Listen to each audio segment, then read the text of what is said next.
Welcome to the Chief Endurance Officer Podcast. I'm your host, Greg McDonough. Each week, we hear real-time stories from athletes and CEOs on how to maximize performance through an endurance mindset. Let's get started. Welcome to the Chief Endurance Officer Podcast. I'm your host, Greg McDonough. Today's guest is a very special guest, a close friend of mine. He is someone who's achieved greatness in the world of sports. His story is truly remarkable with unique challenges and outcomes. And as a world champion, he has proven that nothing can hold him back. He is the co-founder of C.U.R.E, an inspirational speaker and performance coach. Please welcome Jeremy Poincenot. Welcome, Jeremy. Thank you, Greg. Thanks for having me on. Did I get anywhere close on your last name? You French. You got close. It's Poincenot with the silent French T, like Merlot wine. That's kind of the way I help folks. Yeah, I'm British, so all this stuff doesn't make any sense to me. Yeah. Anyway, Jeremy, it's great to have you on the show. We focus on the endurance mindset. And my leading question is, Jeremy, tell me about how an endurance mindset has impacted your life unexpectedly. So for me, as you mentioned in the intro, like I'm a golfer, and I went legally blind in a matter of 2 months when I was a 19-year-old sophomore in college. So I went from perfect 20/20 vision where I was driving and everything was normal to all of a sudden 2 months later, I'm legally blind and I have no central vision. And so for me, the endurance mindset is as a golfer, you really got to focus on one shot at a time, as cliche as that sounds. But it was like that when it comes to dealing with a rapid onset of blindness, 19 years old, unexpectedly. I had to really focus on one day at a time, one experience at a time, and try to work my way through that. And we can dive deeper into those topics, but there's a lot of similarity to one shot at a time, one hole at a time, to all of a sudden legally blind, one experience at a time and one day at a time. Powerful, really, really powerful. So yeah, let's dive in a little bit deeper. And I'll frame my question.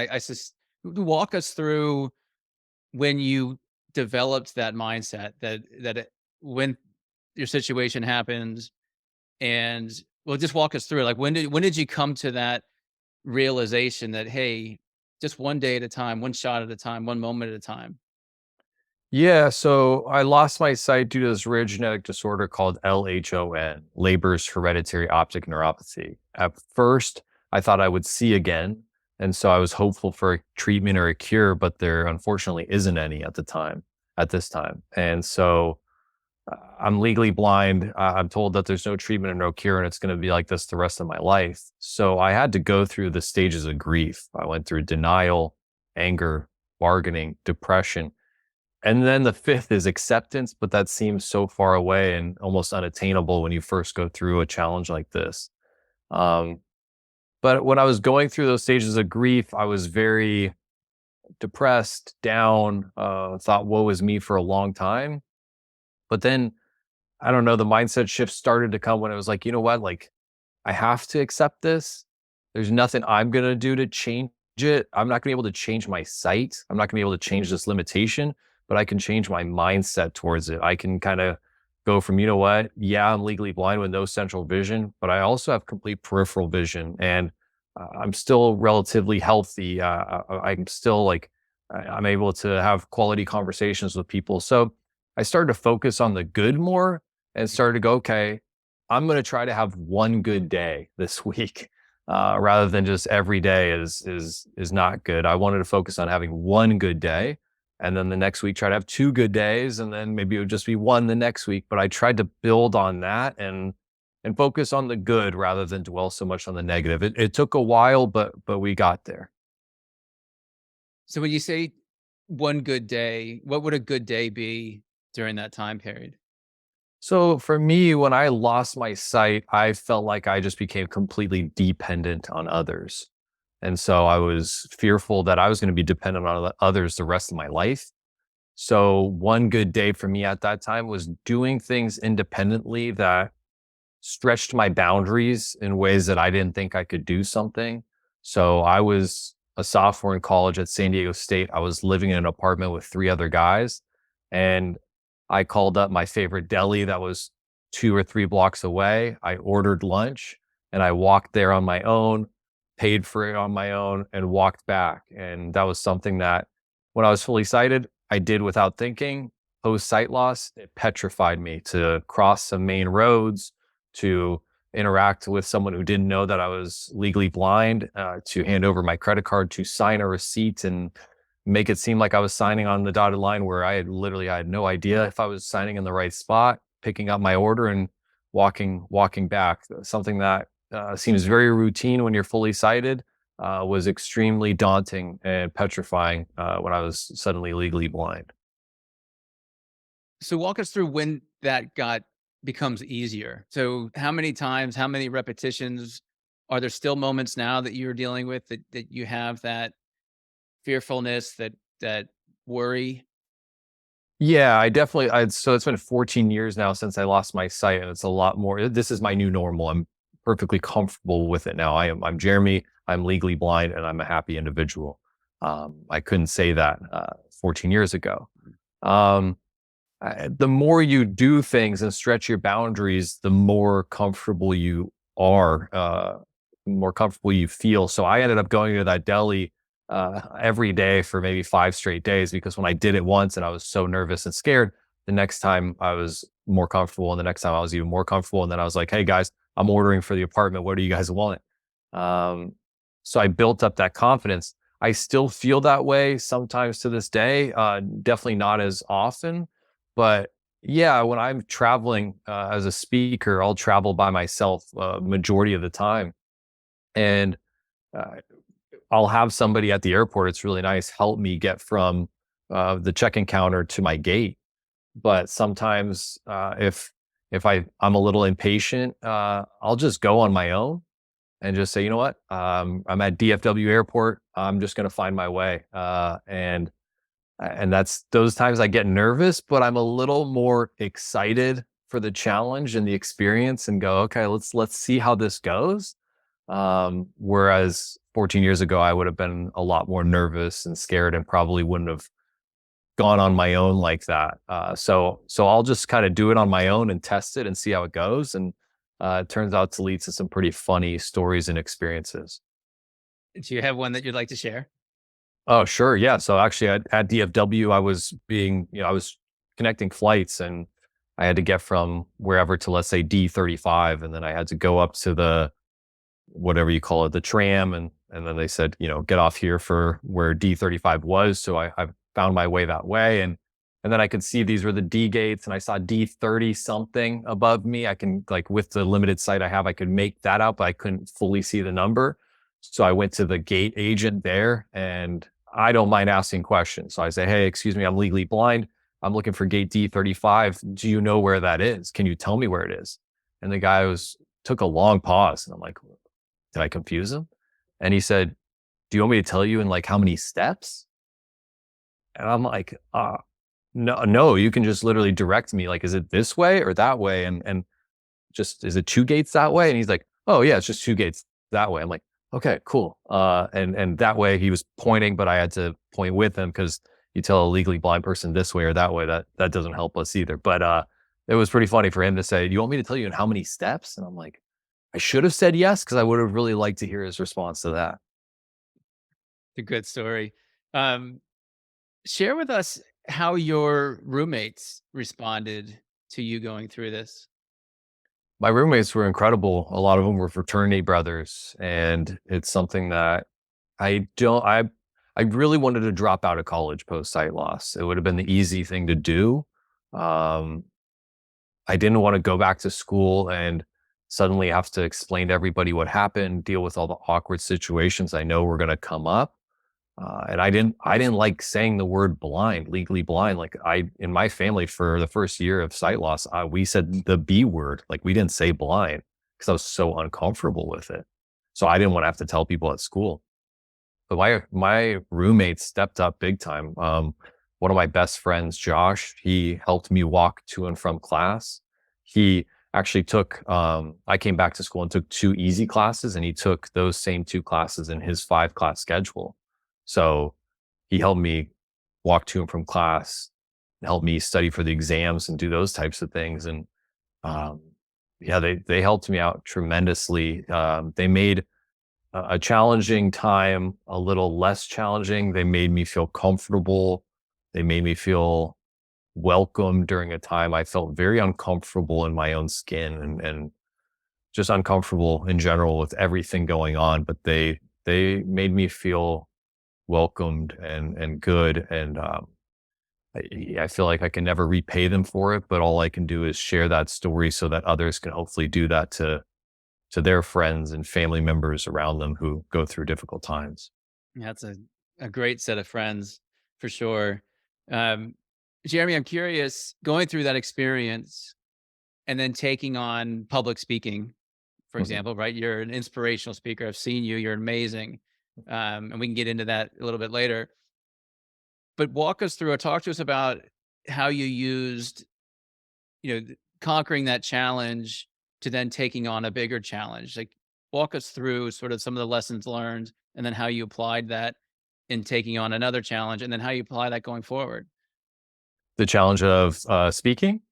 Well, no, the fact that you went through this experience where you became legally blind Mhm. and you've now progressed through that to become who you are today. That experience has given you, I would imagine, a lot of courage Yeah. and determination and figuring out how to solve problems and move forward. Public speaking isn't natural for many people. It's certainly not natural for me. So I would like, even my palms are sweating just talking about it. Hmm. Um, did you use principles and learnings from your challenge that you went through of becoming legally blind with other aspects of your life? When you become legally blind suddenly in a matter of months at 19 years old, public speaking, competitive golf, things of that nature become a lot less daunting. You go, I've dealt with a lot harder things than this, a lot more meaningful things than this, I guess I would say. It's like this going legally blind and that type of challenge is very real. uh, Public speaking, it's important, but it's not to that magnitude. It's same with golf. Like, who cares? It's a little chip shot. It's a putt. It's a drive. Who cares in reality? But yeah, I think public speaking became a lot easier when I wasn't able to see anyone's faces in the audience. That's a fact. It's a lot easier when you can't see people looking at you. But yeah, I think I kind of went through that experience of becoming legally blind, and then after that, it was just like, okay, what's the worst thing that can happen? I'm going to speak, and people might judge me, might whatever. I don't care. I kind of didn't really have much fear with it in the beginning, and just started speaking to a lot of philanthropic organizations around San Diego, and then did a TEDx talk, and then was on MTV's True Life in an episode called True Life, I'm Losing My Sight, and people started to reach out and ask how much I charged to give a talk. And that's when I was like, oh, okay, I guess there's an industry here, and this is something I could make my profession. And boy, am I lucky. Like, so this is a profession that being legally blind works extremely well. I get to interact with people, speak, share my story, make it relevant to the audience, and give them key lessons and takeaways that hopefully will impact their lives. And that's pretty powerful, meaningful, and a lot of fun, really. Mm, awesome. So on the other side of the coin, let's talk about golf. Um, Talk to us about the the golf world that opened up to you, the blind golf world. What's that made up of? Many of our audience members probably don't know that there is a competition out there. Talk to us about that a little bit, please. Yeah, so I was a golfer my whole life. I played 3 years varsity in high school. I played every Sunday from when I was 12 till I was 17 with my dad. It was our bonding time, our ritual. It's how we became so close. So my dad and I were really good buddies when we were playing every week when I was growing up. And then when I lost my sight, I was pretty devastated to think I could never play the game I loved ever again. But my mom found the USBGA, the United States Blind Golf Association, and said that these golfers play in tournaments all over the world. I thought she was kidding at first, but there is such thing, and there are tournaments all over the world. You can't go drop me off at the local golf course and say, "Go have fun, Jeremy." I'd be lost. Can't really do that. But every blind golfer has a guide, someone who helps them on every single shot. And for me, that was an easy choice. My dad. My dad is my guide in every competitive round of blind golf we play in, and we compete as a team. We play my ball together as a team, and I he lines me up, I hit the shot. We do that the whole way around the course. And it's something where I was a good golfer when I was fully sighted in high school, but I was a 3 handicap, and in Southern California in high school, you're a 3 handicap. You're really good, but you're not great, and you're not to that level of someone who could go to a D1 college. So I was like, hey, this is fun, but I want the D1 college experience. Went to San Diego State, got that. But then when I became legally blind and found out about blind golf, all of a sudden it's like, okay, like you can go out and shoot, you can win tournaments shooting 85, low 80s, stuff like that. And so my dad and I as a team have done pretty well together. And I love sharing the experience with him. Like to me, that's cooler than any pro golfer out there who, yeah, they share the experience with their caddy, but I get a trophy as the player and my dad gets a trophy as the guide. And we as a team, we've won tournaments together. And it's so cool to share the experience with him. So what's your favorite? I'm asking lots of story questions. What's your favorite golf story with your dad? So I'll say competitive was our first World Blind Golf Championship. Yeah, there's a such thing as a World Blind Golf Championship. There's that takes place every other year, and we played in our first one in 2010 in England. I was 20 years old. It was only our third blind golf tournament ever, and we just wanted to have fun, enjoy our experience. And after the 2-day tournament, we found out that we had tied for the win, and we were going to a playoff. And in the playoff, we ended up having a short chip shot to the hole, and my dad stands in between me and the hole. I line up to him. He moves out of the way. I hit the shot, and it came off the club perfect. I was like, okay, that'll be within 5 feet probably. I heard it hit something. It made a noise. I turned to my right. My dad was there. He yelled, it went in. And everything after that was a blur. Well, pun intended. And Right. it was so cool. And that video is actually on YouTube, which is really cool. And that's by far the coolest moment in competitive blind golf with my dad. And then being a blind golfer, I've had some really cool experiences and opportunities that have come up that wouldn't have come up had I not lost my sight. And so my dad and I had the opportunity and the privilege to play Cypress Point, and we played with the head pro and a 95-year-old member. And to play that golf course with my dad walking alongside me and him playing his ball, me playing my ball, and we both had caddies helping us, like that's a surreal experience that I pinch myself and think, you know what? Like when I lost my sight, I thought it was the worst thing that had ever happened to me. But I've had so many cool experiences and opportunities that have doors open for me post sight loss that I would have never expected. So the mindset shift of woe is me and why me, when you shift that to why me with curiosity, like incredible things happen. And that's definitely one of them. That's awesome. Can you talk about another that door is open that wouldn't have been there, if it wasn't for your loss of sight? Oh man, there's so many. I'm really lucky. Like, yeah, I've had the opportunity to play some incredible golf courses. Um, I, I I wear Link Soul apparel, and I got to meet John Ashworth post sight loss, and he's helped me out there. Um, yeah, I've just got I've had really cool opportunities and experiences. I've as a speaker now, I've been flown out to Africa to give a talk and play golf and do things like that. Went to France to go be a part of a panel discussion. Um, there's so many different things, and it's stuff that I'm extremely lucky and grateful for, and something that when I first lost my sight, I lived every single day to one day see again. And now 14 years later, I could care less. And I'm actually happier today, legally blind, than I was at 19 years old and fully sighted. And I think it's just this realization that I'm more grateful for the things I have now than I did before. I don't feel entitled to anything, and I think I appreciate the little things more than I did before. That's powerful. What a sense of gratitude. That was going to lead me into my next question of, if you could have your sight back, would you want that, accept that? I tell you what, I wouldn't jump at the opportunity. I would have to think long and hard about it. I want there to be a cure for LHON. Like first and foremost, I want there to be a cure. I want there to be a treatment. I don't want anybody else to have to suffer and go through what I went through. Uh, it's not a fun experience. Nothing about it is enjoyable.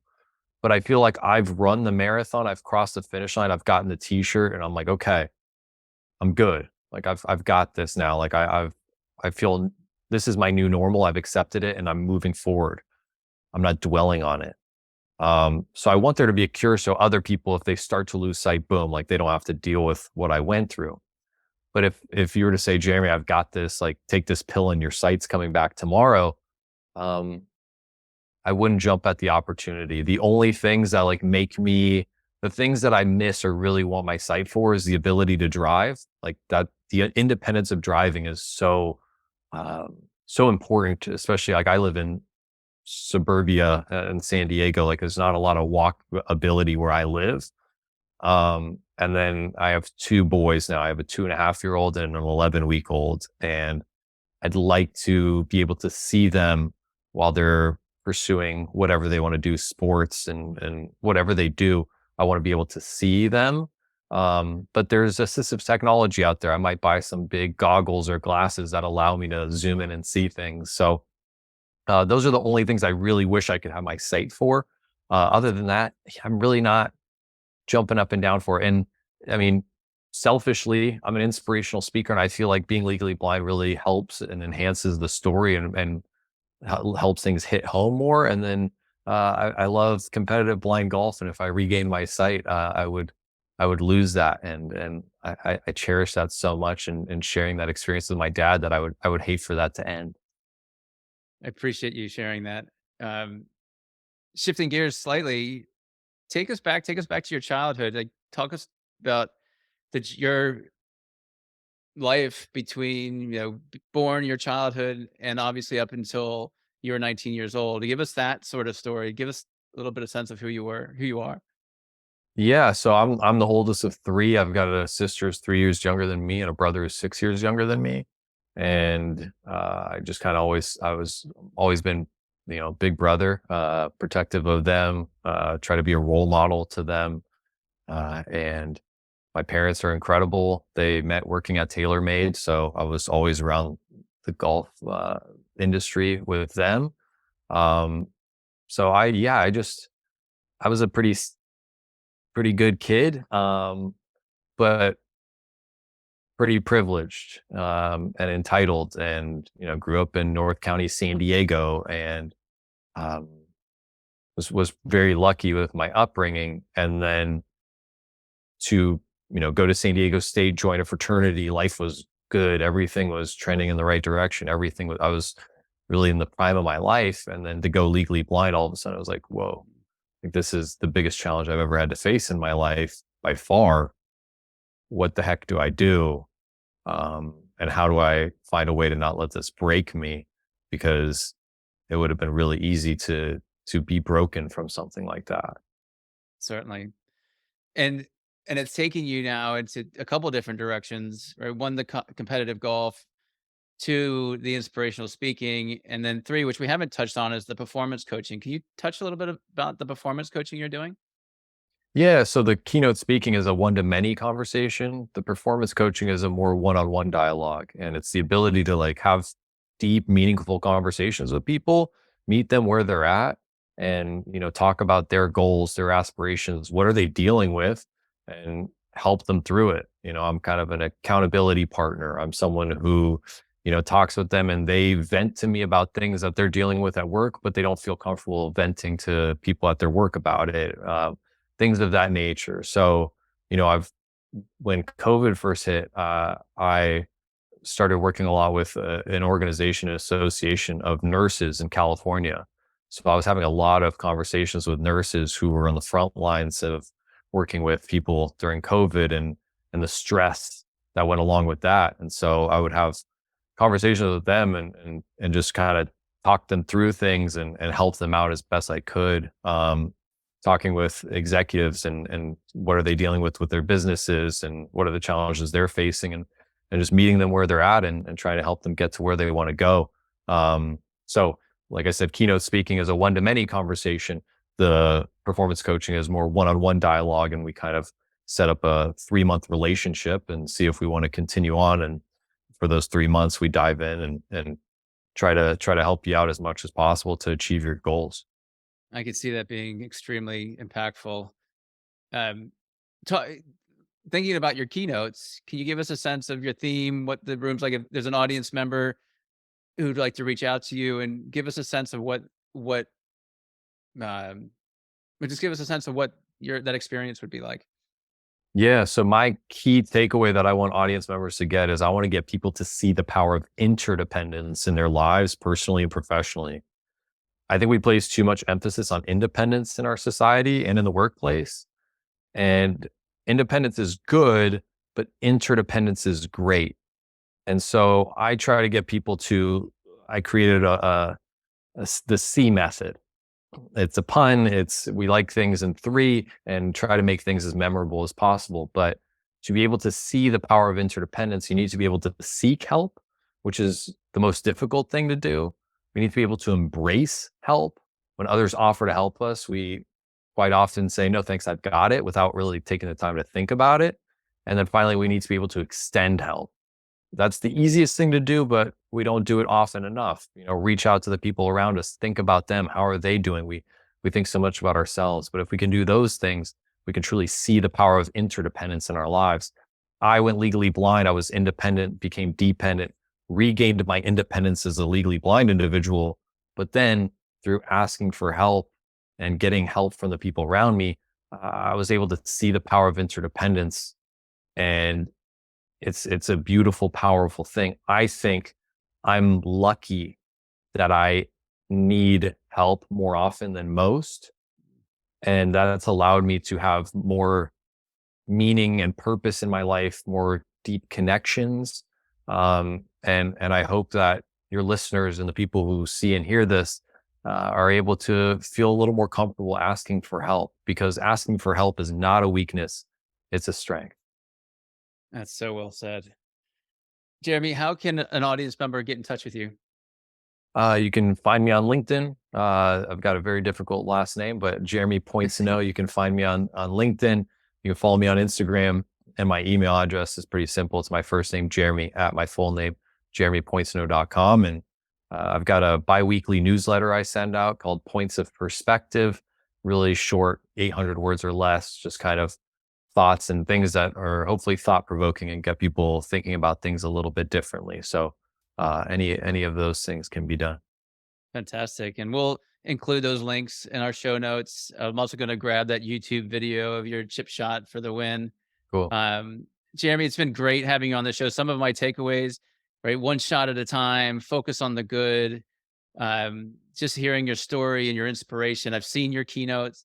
It is a moving experience. So those in the audience who are considering bringing in a keynote, I've also seen Jeremy play golf. It's incredible to watch, and I wish I could break 80. Um, anyway, for those audience members who are getting some value out of this, we ask that you share it. Go down below and click subscribe. Please tell your friends and family. We want to spread this word. We want to spread Jeremy's story. We want to get that inspiration out to our community. Again, Jeremy, it's awesome to see you again, and I truly appreciated your time today. Likewise, Greg. Thank you so much for having me. Go chase down those kids. Yeah, I'll get after it. Thank you. Thank you for tuning in to the Chief Endurance Officer Podcast. To hear more inspiring stories and strategies around the endurance mindset, be sure to subscribe below or visit us at chiefenduranceofficer.com. Until next time, keep pushing those limits